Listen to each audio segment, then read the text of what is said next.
جو JNU کو لے کر کے پھیلایا جا رہا ہے، بالخصوص نیشنل میڈیا قابل ذکر زی نیوز کے سدھیر چودھری اور BJP سیل کے معمولی ٹرولز وغیرہ بھی کس طرح سے اس یونیورسٹی کو پروپیگنڈا بنا کر کے غلط سلط خبریں پیش کر کے بدنام کرنے کی کوشش کر رہے ہیں۔ جو تصویریں وائرل ہوئی اس کے حوالے سے کچھ تفصیلات جاننے کی کوشش کرتے ہیں۔ ناظرین، آتش تاثیر نے لوک سبھا انتخابات سے قبل ٹائم میگزین میں ایک مضمون لکھا تھا جس کا عنوان تھا مودی ڈیوائیڈر ان چیف۔ آتش تاثیر معروف صحافی ہیں اور ہندوستانی صحافی تولین سنگھ اور پاکستانی سیاستدان سلمان تاثیر کے بیٹے ہیں۔ مودی حکومت نے تاثیر کی بیرونی شہریت کا OCI کارڈ منسوخ کر دیا ہے۔ قیاس لگایا جا رہا ہے کہ مودی حکومت نے ایسا اس لیے کیا ہے کیونکہ لوک سبھا انتخابات سے پہلے آتش تاثیر نے نریندر مودی کے خلاف ایک تنقیدی مضمون لکھا تھا۔ تاثیر کو اسی بات کی سزا دی جا رہی ہے، حالانکہ حکومت نے اس بات سے انکار کیا ہے اور کہا کہ تاثیر نے اپنے والد کی شناخت کو مخفی رکھا تھا، اس لیے ان کا OCI کارڈ منسوخ کر دیا گیا۔ اس معاملے کے بعد ہندوستان کے مین اسٹریم میڈیا چینلوں نے گزشتہ ہفتے خبر شائع کر دی کہ اپنے خلاف حکومت کے ان اقدامات کو چیلنج کرنے کے لیے آتش تاثیر نے سپریم کورٹ کا دروازہ کھٹکھٹایا ہے۔ اس طرح کا دعویٰ کرنے والوں میں Zee Hindustan, Republic T V, News Nation اور ون انڈیا جیسے ادارے شامل تھے۔ ہندوستانی میڈیا کے علاوہ روس کی اسپوتنک نے بھی اس خبر کو شائع کیا تھا۔ ریپبلک ٹی وی نے اپنی خبر کو بعد میں ہٹا لیا ہے۔ آتش تاثیر نے اپنی ٹویٹ میں ان خبروں کی تردید کرتے ہوئے لکھا ہے کہ تمام جھوٹی خبریں حکومت کے دوسرے ذریعے یعنی ریپبلک ٹی وی نے بھی عام کی تھی۔ 12 نومبر کو انگریزی اخبار دی ہندو میں ایک رپورٹ شائع کی گئی تھی جس میں کہا گیا تھا کہ آتش تاثیر حکومت کے ان اقدامات کو چیلنج کریں گے، لیکن اس رپورٹ میں واضح نہیں کیا گیا تھا کہ وہ اس میں ہندوستان کی سپریم کورٹ سے رجوع کریں گے یا نہیں۔ انہوں نے میڈیا کو مطلع کیا تھا کہ وہ قانونی لڑائی میں صرف ہونے والے مالی مسائل اور اس سرگرمی میں ہونے والی تاخیر سے گھبراتے ہیں۔ تاثیر نے بتایا کہ ان کے احباب کا ماننا ہے کہ ان کو حکومت کو چیلنج کرنا چاہیے کیونکہ اگر انہوں نے ایسا نہیں کیا تو حکومت اپنے مقصد میں کامیاب ہو جائے گی۔ آلٹ نیوز نے واضح کیا کہ 12 نومبر کو آتش تاثیر نے ٹویٹ کیا تھا جس میں انہوں نے کہا تھا کہ وہ یہ جنگ لڑ رہے ہیں، لیکن اس ٹویٹ میں کہیں سپریم کورٹ کا ذکر نہیں تھا۔ لہٰذا یہ ثابت ہو جاتا ہے کہ میڈیا اداروں نے اپنے مرضی اور اختیار سے ایسی رپورٹ شائع کی تھی جبکہ تاثیر نے کسی بھی طرح کی مکمل رپورٹ نہیں دی تھی۔ گزشتہ ایک ہفتے سے جواہر لال یونیورسٹی کے طلباء یونیورسٹی انتظامیہ اور مرکزی حکومت کے خلاف احتجاج کر رہے ہیں۔ ناظرین، آپ جانتے ہیں ان کا مطالبہ ہے کہ یونیورسٹی کے مختلف کورسوں کی فیس میں 800% تک کے اضافے کو واپس لیا جائے کیونکہ یہ ملک بھر کے غریب اور پسماندہ گھروں سے آنے والے طلباء کو اعلیٰ اور معیاری تعلیم سے محروم کر دے گا۔ احتجاج کرنے والوں کا اصرار ہے کہ ایک فلاحی مملکت میں پرائمری تعلیم سے لے کر اعلیٰ تعلیم حکومت کی ذمہ داری ہونی چاہیے اور یہ مفت ہونی چاہیے، لیکن حکومت اس کے خلاف کام کر رہی ہے۔ سرمایہ داروں کے قرض معاف کیے جا رہے ہیں اور غریب طلباء کو تعلیم حاصل کرنے سے روکا جا رہا ہے۔ اس احتجاج کے خلاف فیک نیوز اور پروپیگنڈے کی ایک مہم مین اسٹریم میڈیا سے لے کر سوشل میڈیا میں بہت منظم طریقے سے چلائی جا رہی ہے۔ اس مہم میں زی نیوز کے سدھیر چودھری سے لے کر BJP سیل کے معمولی ٹرولز بھی بڑے خلوص سے اپنے فرائض انجام دے رہے ہیں۔ گزشتہ ہفتے فیس بک پر ایک طالب علم کی تصویر عام کی گئی اور اس کے ساتھ یہ دعویٰ کیا گیا کہ یہ شخص عبدالرضا ہے، اس کی عمر 45 سال ہے اور یہ منڈل کی سطح پر کانگریس کا صدر ہے۔ یہ شخص ابھی تک JNU میں پڑھ رہا ہے۔ تصویر میں موجود طالب علم کے سر پر بال نہیں ہے اور وہ گنجے پن کی بیماری میں مبتلا ہے جس کی وجہ سے اس کی عمر زیادہ نظر آ رہی ہے۔ آلٹ نیوز نے انکشاف کیا کہ تصویر میں نظر آنے والا شخص عبدالرضا نہیں ہے، اس کا اصل نام شبھم بوکاڑے ہے۔ شبھم کی عمر 23 سال ہے اور وہ JNU سے لسانیات میں MA کر رہے ہیں۔ انہوں نے آلٹ نیوز کو بتایا، میرا نام شبھم بوکاڑے ہے، میں JNU میں MA لسانیات کا طالب علم ہوں، 23 سال کا ہوں اور میں نے اپنے انڈر گریجویشن کی پڑھائی ناگپور یونیورسٹی سے مکمل کی۔ میں اس یونیورسٹی میں اپنے تعلیم مکمل کرنے اس لیے آیا ہوں کیونکہ مجھے تعلیم کا جنون ہے اور JNU ہی ملک کی سب سے بہترین یونیورسٹی نظر آتی ہے۔ فیس میں اضافے کے خلاف حال ہی میں شروع ہوئے احتجاج نے تمام طلباء کی طرح مجھے بھی متاثر کیا، اس لیے میں نے بھی احتجاج میں شرکت کی کیونکہ مجھے لگتا ہے کہ سستی اور قابل رسائی تعلیم ہر شہری کا حق ہے۔ یہ قابل مذمت ہے کہ وقت سے پہلے میرے سر کے بال جھڑ جانے کی وجہ سے مجھ کو نشانہ بنایا جا رہا ہے اور میرے خلاف غلط بیانی کی جا رہی ہے۔ سوشل میڈیا کی پوسٹ میں جو کچھ بھی لکھا ہے سب جھوٹ ہے اور جس موقف کے ساتھ اس کو عام کیا جا رہا ہے وہ اپنے آپ میں تکلیف دہ ہے۔ یہ صاف طور پر اسلاموفوبیا ہے۔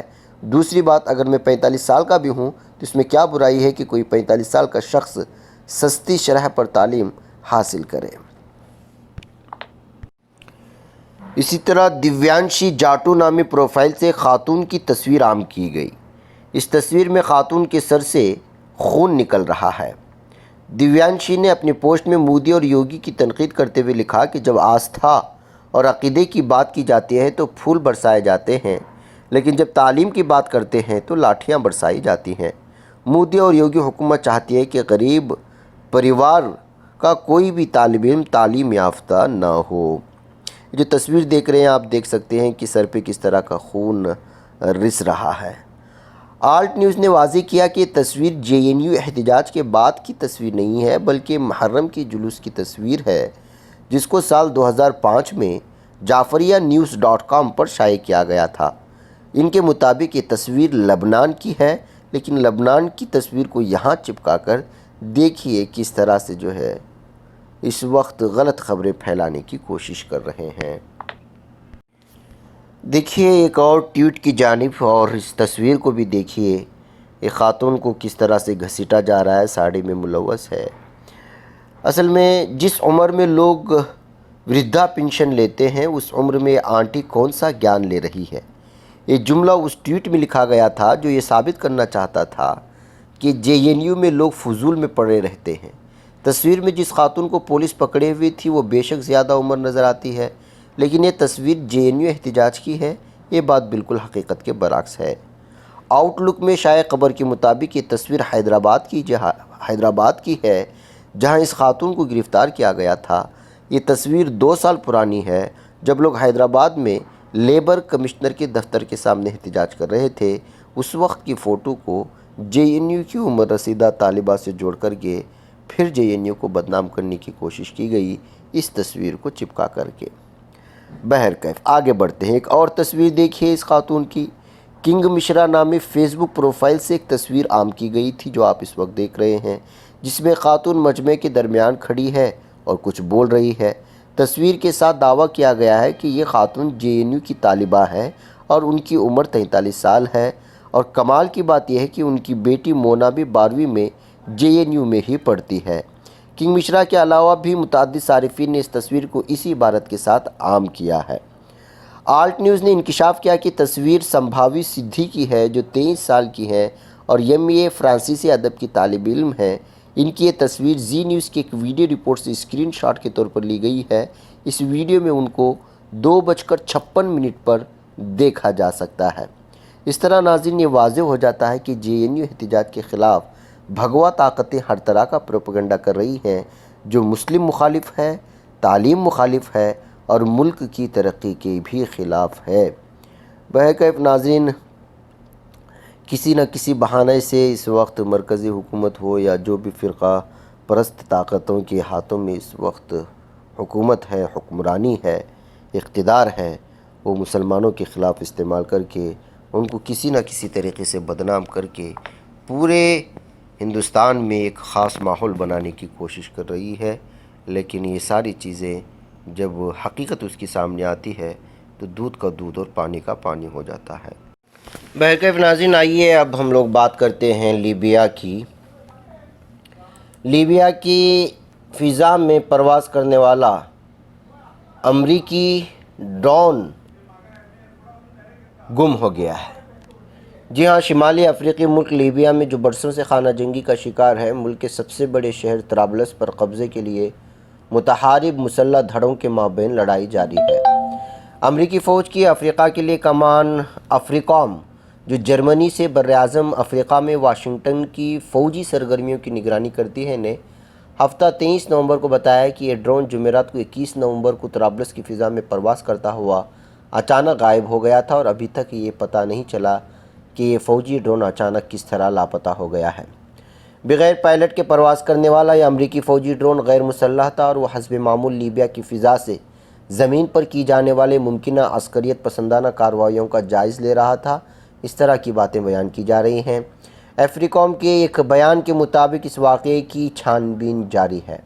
امریکی عسکری حکام کے مطابق یہ ڈرون طرابلس کی فضا میں متعلقہ حکومتی اہلکاروں کی باقاعدہ اجازت اور ان کے ساتھ اشتراک عمل کے نتیجے میں محو پرواز تھا۔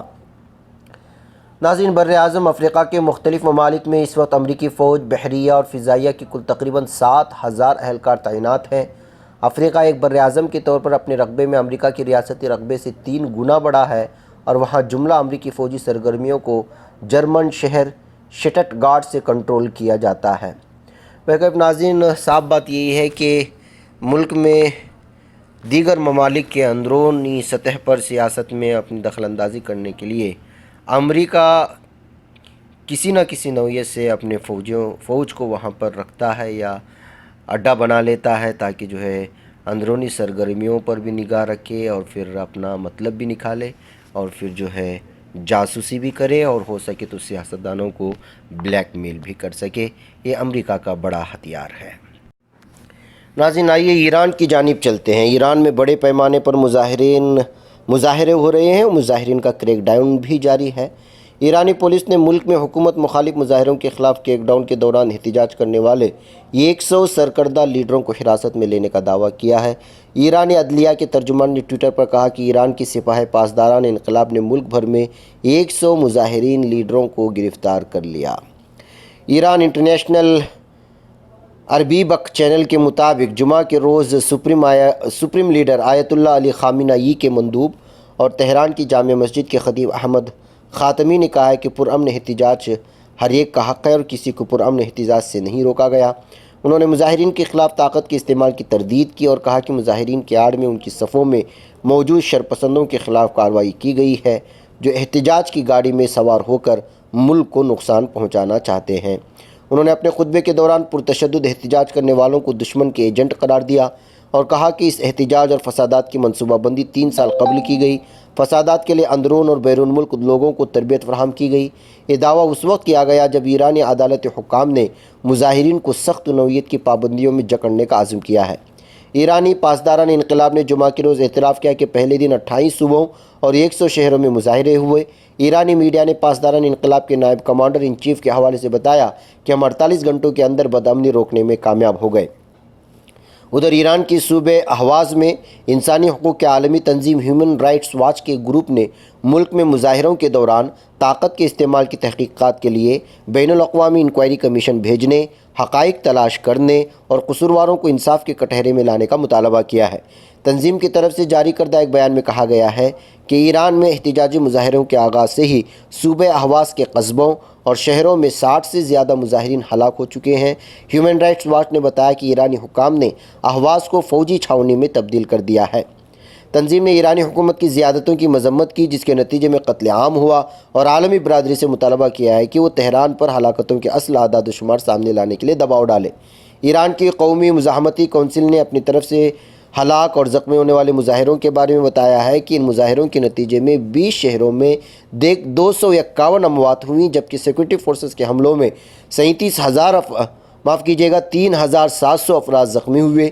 مزاحمتی کونسل نے تصدیق کی ہے کہ سیکورٹی فورسز نے 7,000 افراد کو گرفتار کیا۔ تشدد کے دوران ایک 13 سالہ بچے کو بھی گولیاں مار کر قتل کیا گیا۔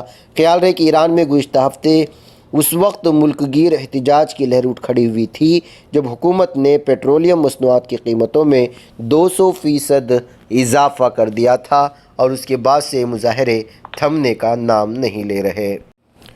ناظرین، آئیے آج کی آخری خبر پر تبصرہ کرتے ہیں۔ تمل ناڈو حکومت نے IIT مدراس کی طالبہ کی خودکشی معاملے کی CBI جانچ کی مانگ کو لے کر مدراس ہائی کورٹ میں دائر PIL کی جمعہ کو یہ کہتے ہوئے مخالفت کی کہ ایک اسسٹنٹ کمشنر کی نگرانی میں سینئر پولیس افسر اس کی جانچ کر رہے ہیں۔ تمل ناڈو حکومت نے یہ دلیل TNSUI کی PIL پر سنوائی کے دوران کہی۔